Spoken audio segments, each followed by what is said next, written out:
नमस्कार, मैं सानिका और आप देख रहे हैं न्यूज़ 21।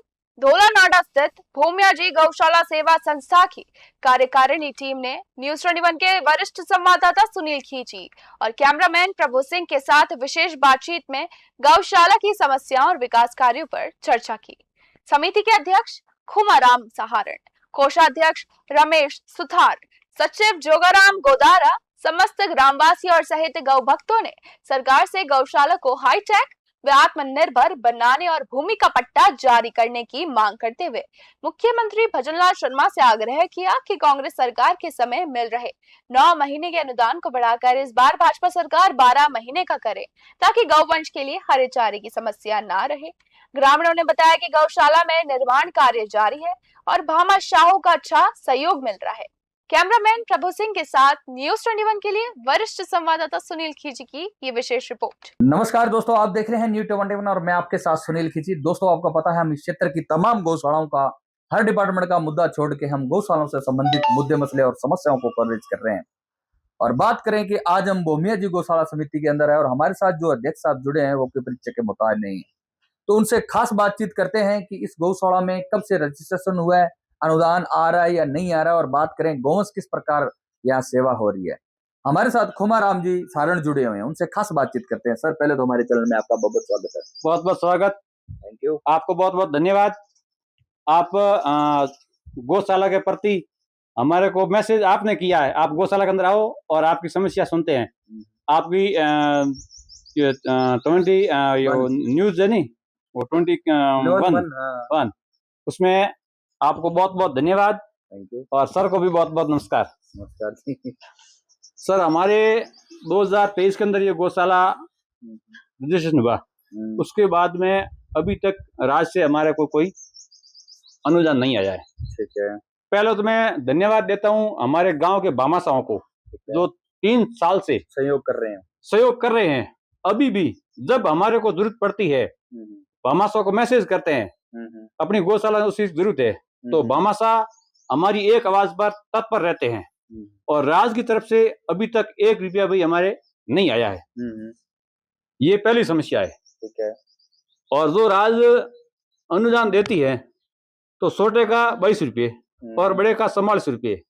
अब वो 1700 रुपये कुंटल सारा है अपनी गौशाला के अंदर। एक तो ये विशेषता है कि अभी तक हम बाहर से कोई विदेशी सारा नहीं लाए हैं, हम पूरे गांव से खरीदा देसी सारा लाए हैं। तो 15-16 रुपये प्रति किलो है। तो राज्य तो दे रही है 22 और 44। तो राज्य से निवेदन है कम से कम 25 और 50 रुपये बड़े का और 25 छोटे का वो करें। छोटा है उसको 50 रुपये की जरूरत रहती है और बड़ी गौ माता है उसके 100 रुपये की जरूरत रहती है, तो वो बढ़ा कर 50 और 100 रुपये करे। दूसरे में जो हमारे जन प्रतिनिधि है, तो ये तो सारे की पूरी होती है, या हमारे कुछ गाय के लिए बैठने के लिए निर्माण है या कुछ सारा गोदाम है। एक तो हमारी बड़ी समस्या है कि जन पर निवेदन है मेरा, जो आप मेरा सुन रहे हो, कि हमारे बड़ी समस्या या हमारे को एक आप ट्रैक्टर ला के दें। ठीक है। गाड़ी का नहीं बोल रहे हैं हम, किसान के प्रति ट्रैक्टर है, गौशाला के प्रति ट्रैक्टर है। ट्रैक्टर गौशाला के अंदर हर काम आता है। तो जो मेरी आवाज सुन रहे हैं, एमएलए एमपी हैं, जनप्रतिनिधि सरपंच है, जो भी है, तो सबसे पहले तो हमारे ट्रैक्टर की व्यवस्था करें। ठीक है। और आपके एमएलए एमपी कोटे जो अनुदान आता है, जो सिस्टम आता है, वो कुछ अलग से वहन कराएं, ताकि हम बिजली बिल, पानी की समस्या और अन्य कोई काम में खर्च कर सकते हैं। और राज्य का अनुदान से तो गाय का पेट भर सकता है, बाकी कोई ऐसा कोई हमारे पास में है नहीं। ये समस्या। गोचर भूमि की बात करें तो ये अपने बुजुर्गों ने लाखों करोड़ों के हिसाब से जो बीघा जमीन है वो गोचर भूमि, गायों की जमीन छोड़ी थी जी। लेकिन आजकल देखा जा रहा है कि धरातल पर देखे तो पूरी 50% या 60-70% जो अतिक्रमण जमीन हो रखी है, उस मुद्दे पर आपका क्या विचार है? वो तो साहब उस बात के लिए हम बहुत दुखी हैं। अच्छा। अब मैं बोलूं तो कोई मेरे ऊपर ऑब्जेक्शन कर सकता है, तो उससे मेरे को कोई डर नहीं है। अगर से मैंने कहीं पर भी अतिक्रमण मेरा किया है गौशाला के अंदर, तो सबसे पहले हमारा हटाए, हमारे परिवार का हटाए। जहां जहां हमारे गांव का कोई कारण नहीं है, जो राजस्थान में जहां जहां जो औरण भूमि है, गोचर भूमि है, उसके अंदर कब्जा किया है, वो राज्य से निवेदन है कि वो गौशाला के प्रति थोड़ा विचार करके, और हमारे पूर्वजों ने गौशाला के लिए, अब गौशाला तो अभी शुरू हुई है, पहले वर्ण कर दिया गौ माता के लिए, तो अब अपन तो समझदार नहीं है। वो कितने समझदार थे, उसने गायों के आवारा गायों के लिए सड़ने के लिए उसने जमीन गोचर किया है। अब हर गांव के अंदर, न कोई हमारे गांव का कारण है, न कोई हर गांव के अंदर बहुत ज्यादा अतिक्रमण है। तो राज्य से यही निवेदन है कि अतिक्रमण मुक्त करके वो जमीन गौशाला के अंडर में करें, और हर गांव के अंदर गौशाला बनी हुई है, वो ओरण के अंदर बनी हुई है, तो उसको गौशाला कमेटी को उसका पट्टा जारी किया जाए। ठीक है, ये ऐसा अगर सरकार काम कर दे तो गौशाला कमेटी और गांव के अंदर जो होगा ना सिस्टम, बहुत राज की मेहरबानी होगी। अतिक्रमण के बारे में बातचीत करें, आपकी गौशाला का बातचीत करते हैं, तो कितने बीघा अतिक्रमण हो रखा है यहाँ? लगभग यहाँ 20 बीघे अतिक्रमण हो रखा है। अच्छा, 20 बीघा।